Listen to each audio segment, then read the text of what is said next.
Good evening, class. My name is Michael Hunt, and my presentation will be on constructivism. So let's talk about it. What is constructivism? Well, when you take the knowledge that you've acquired from your personal experiences and you reflect on these experiences, you get constructivism. So a cool way to think about it would be is that each person is a reservoir of knowledge and experiences. So everything that you've learned throughout your lifetime in the form of knowledge makes you a constructivist. The key, however, would be to translate this into the classroom and displaying this in a e-learning module.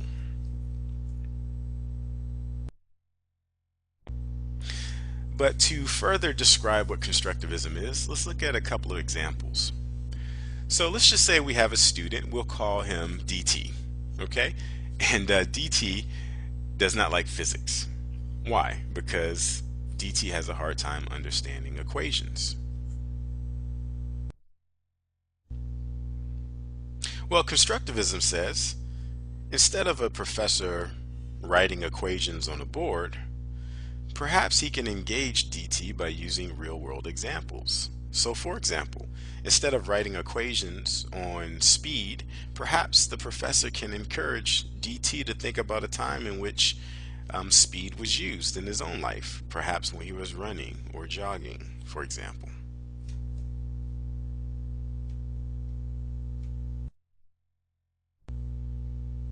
So another example would be is say you have a K1 teacher and she's reading to her class about wintertime, a poem about wintertime.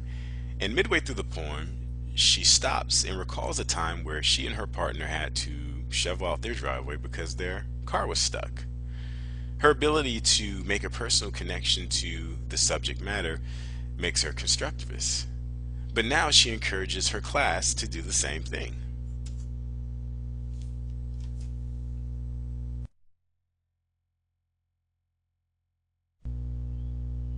So basically, the teacher is looking to see how well her class can make a personal connection to the subject matter.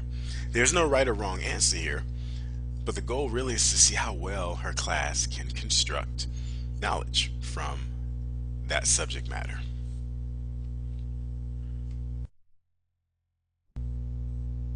So when a designer is designing a web-based learning tool with the constructivism embedded in it, there's only one key principle that the designer needs to keep in mind.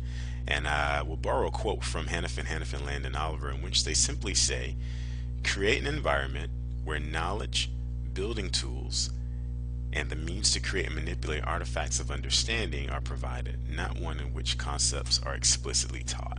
And so basically what they're saying is that if you allow the students, the learners, to guide their own learning, then you do have constructivism within that e-learning module.